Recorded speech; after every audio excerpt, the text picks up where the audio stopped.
Welcome to NASS, the National Ability Support System. This video will show you how to add a new record onto NASS. If you have access to more than one account, check the account drop-down and select the account you wish to work in. When you're adding a new record, the most important thing is to avoid a duplicate record. So we want to check if the record already exists on NASS, either in a different service provider or a different CHO level. To check, click on Workflow. This will bring you to a search screen. Here you can add the individual's name, sex, and date of birth. The more you complete, the quicker the search will be. Complete the information you have.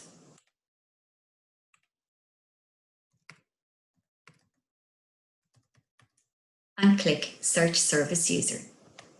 This initial search is searching on your own service provider to see if Mairead already exists in your organization. If nothing is returned, then you can click Search Entire Database. This searches NASS at a national level. You will see that the information you completed has been brought into this screen. Search Service Users again. If no record has been returned, you can click on Add New Record. However, if a record was returned, you would see which CHO and service provider the individual is with.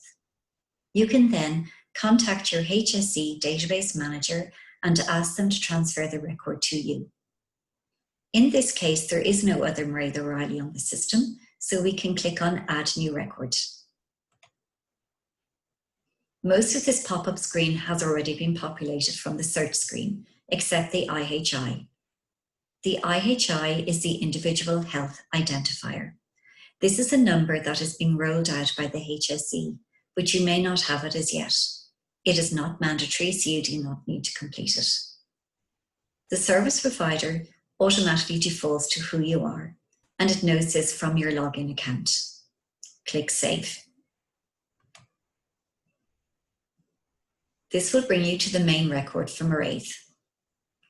The first tab is the Admin tab. Here you will see the main service provider and the area of service. This is automatically populated for you because we know which service provider is in each CHO area. Please complete the person responsible for Mairead. This is probably the key worker. Also, the area providing funding may not automatically be the same CHO as the delivery of service. So please select from the list or simply type in the number of the CHO area and select. The service user client number is not a mandatory field. You will notice there is no asterisk beside it. This was a number that some service providers asked us to include on NASS. The IHI, as explained before, is the Individual Health Identifier. And if you do not have this number yet, you can leave it blank. It is also not mandatory. However, we do need the referral date for Mairead. This is the date that she was referred to your service.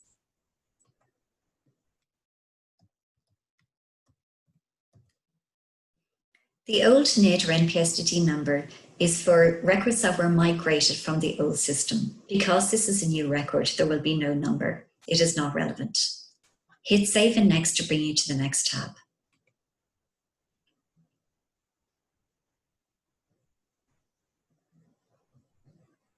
On the left-hand side of the Service User tab, we have Mairead's address. To help us complete this, we use the HSE Health Atlas system. This is a geo-directory database that is housed in their Health Intelligence Unit in Dr. Stephen's Hospital. To speed up the search, select the county that Mairead lives in. In this case, it's Kilkenny. As you start to enter the address, it links off to Health Atlas and will bring back a selection of addresses for you. Click on the address relevant to Mairead. You will see that Health Atlas populates many of the fields, including the full address, the air code, the CHO, the LHO, the electoral division and the small area. These codes at question 20 and 21 would not be known to you, so it's very useful that Health Atlas populates it for us.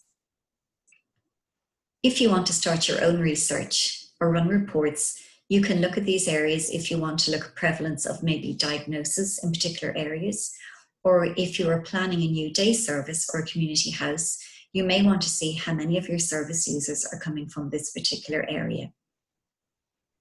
It does not populate a telephone number, so just put in the phone number of the service user or their parents or guardian if they're under the age of 16. On the right-hand side of the screen, we need to complete the following questions. Employment or day status. Mairead is in a training or day program, so we will select this code. Ethnic and cultural background comes from the census question. This, very importantly, should be answered by the individual themselves, as it is how they describe themselves. Who the person is living with. In this case, Mairead is living with both parents, and their type of living accommodation. If Mairead has a primary carer is a very important question, as it points to the amount of support she may get. Primary care in this case is an informal caring situation, not organised through an organisation. Mairead has a primary carer. Do they live with her? In this case, it's yes, because it is her parents. And what is the relationship of the primary carer to Mairead, parent? We also look at the age group of the primary carer, and this is so we can plan if the primary carer themselves are hitting into a more elderly age group, that maybe the service user may need additional supports. We hope nobody will be offended by asking this question if you explain the reason why we need this information. Please click Save and Next to bring you to the next tab. The next tab is Disability, and within this tab, we record the primary disability type, and also, if you wish, you can add a new diagnosis, but diagnosis is not mandatory. We have primary and secondary disability type. We would ask that you record only one primary, but as many secondary disability types that is applicable.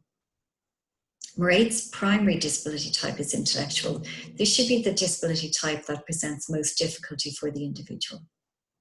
So we have one primary and as many secondary as we require. In this case, Mairead has physical and also speech and language. If the primary disability type is intellectual, then at question 51, you need to record the degree of intellectual disability. If you wish to add a diagnosis, click on Add New Diagnosis. Here we use the ICD-10 classification coding list. So similar to Health Atlas, it will link off to the ICD-10. Put in the diagnosis, and we'll link off and give you a selection back to choose from. Once you've selected the diagnosis, it will automatically complete the diagnostic category for you. Please select the source of diagnosis. This could be self-reported by the individual. And the date of diagnosis if you have it. Final question is if this condition is active, yes or no. And then save the diagnostic details. You can add more than one diagnosis. Hit Save and Next to bring you to the next tab. The Services tab is probably the tab you will go into most. If you want to record a current service for the individual, click on Add New Current Service. A new pop-up screen will appear.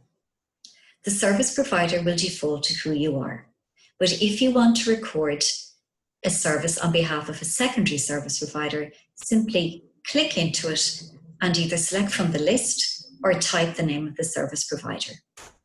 However, if you're recording it on behalf of your own organisation, just keep it at what it defaults to. At question 58, service type, select from the 5 or 6 high-level service types. They include residential, day, both respites, supports for daily living, and specialist supports. In this case, I want to record a day service from Mairead, so I select day. At question 59, all the day service types will be there to choose from. You can either scroll down or commence typing. Mairead is in rehabilitative training, so I will select that. The location is not mandatory, there is no asterisk, but if you wish to include the location of the service, you may. Next, select the level of support.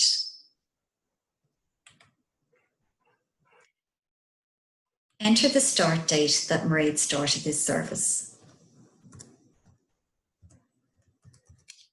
If the service is ongoing, you do not put in an end date, just leave it open-ended. But when the service is completed, you can go back in and edit this and include an end date. Next, record how many days a week Mairead avails of this service. In this case, it's 5. And how many weeks per year? 40. The last question is, does it need an enhancement? An enhancement means some change on the current service. Perhaps Mairead requires additional supports or more hours for this service. Please select yes or no. In this case, I'm saying no, and save the information.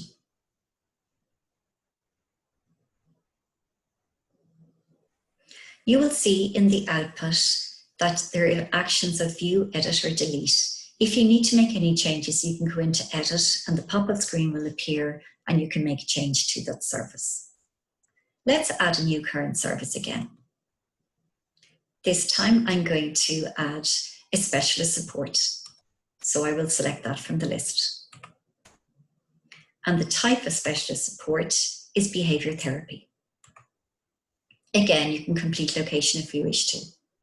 For specialist supports, we do not record level of support, but frequency of support. Again, record when Mairead started this intervention. If it's ongoing, leave the end date blank. Frequency goes from once a year to the more frequent twice a week.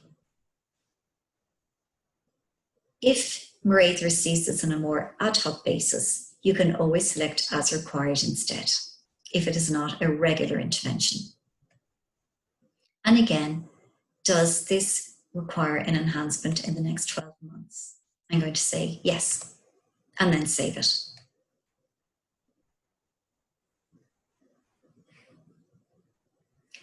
Finally, let's look at recording an unmet need. Click on Record Unmet Need. You will notice that we do not capture the service provider for unmet need, and it is never 100% sure who may be offering this service. Select the service type. I want to record speech and language therapy from Mairead, so I'll select Specialist Supports, and under Services, I will select speech and language. Because we have 30 options here, it might be a bit slow to scroll it down, so you can start typing, and it will come up to the top of the list. The year required is normally the current year to show the urgency of the need. And then, has this requirement been formally assessed, yes or no? It is very useful if the family and key worker clinicians can agree this together, as we do not wish to just have a wish list, but that it is actually a requirement that's required.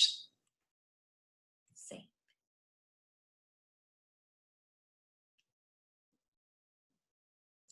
Hit Save and Next to bring you to the next tab. The assistive products that are recorded are disability-funded assistive products. And again, we use an external database to record these. Click on Add New Assistive Product. You will see that we have a current radio button or an unmet need. It defaults to current. If you wish to record an unmet need, simply click on the radio button to change this. But for the moment, I'm going to record a current service. Here we link with the NSAI, the National Standard Authority of Ireland Classification Coding List. All you need to know is the item. Mairead is a wheelchair user. So as you type it in, as with the previous external databases, it will link off to the NSAI coding list, and you select the item that Mairead uses. Once you've done this, it will automatically complete question 78 and 79 with the product class and subclass. Save this information.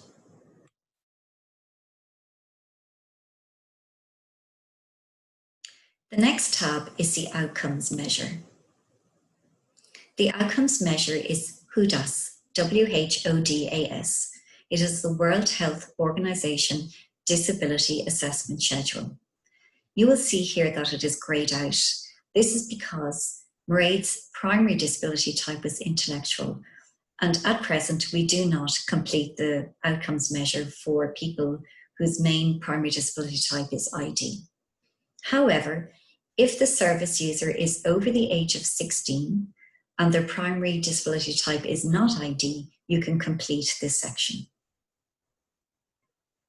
The next tab is validations. This is the tab that will show you if there are any errors with the record or any coding that doesn't make sense. I will go now and make a mistake deliberately to show you how this works. So I'm going to add an unmet need.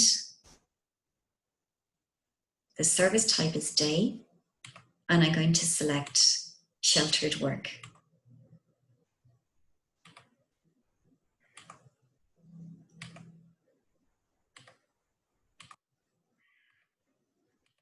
Under the new directions policy, this program has been or will be phased out. So although you can select it as a current service, we are hoping that it will not be selected anymore as an unmet need. However, in some cases it may need to be. When I go into validations, you will now see that a warning comes up which says, in line with new directions policy, an unmet need for sheltered work is unusual. Please check and confirm. If this is the case, that the individual is waiting for sheltered work, you can bypass this warning. However, if you have made a mistake and chosen the wrong option from the drop-down menu, there's a hyperlink which will bring you back and you can reselect. Let's assume that it is correct. The person is actually waiting for sheltered work. So to bypass it, tick the little square box to the left. And it'll ask you, are you sure you want to verify the validation? And you say yes. It will come with your name and the date you have accepted this warning. We would ask that you only bypass warnings that are genuine. Please don't bypass a warning that really should be corrected, as this will make your data not very robust. Once you have completed all of these tabs, and if this is the annual review for the individual, it is very important that you complete the review tab. If you forget to do this, the system will not recognize that you have completed a review. And on the dashboard screen, it will remain in the Not Review section.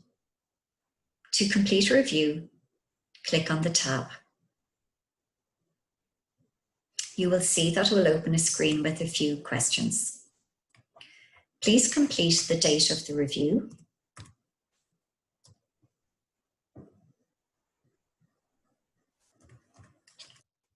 And the person responsible. You then need to answer the following questions. Has the service user been involved in the completion of the form? Yes or no?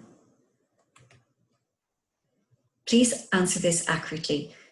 In most cases, we would always encourage that you engage with the service user or their family.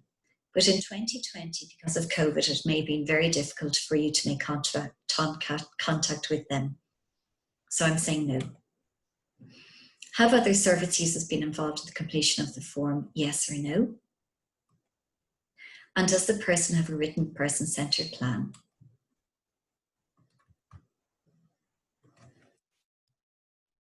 Once you have completed this section, click Save and Validate. You will see that straight away it is emptied, and the questions or the answers have been brought down to the View History section, the last review. Next year, when you go to do the review again, you will complete this section again. And again, once saved, it will go down to the view history. So eventually over time, you can click into the view history and you'll be able to see the history of all the reviews for the individual. You have now completed a full record and also completed the review for this individual. This is the end of this training video.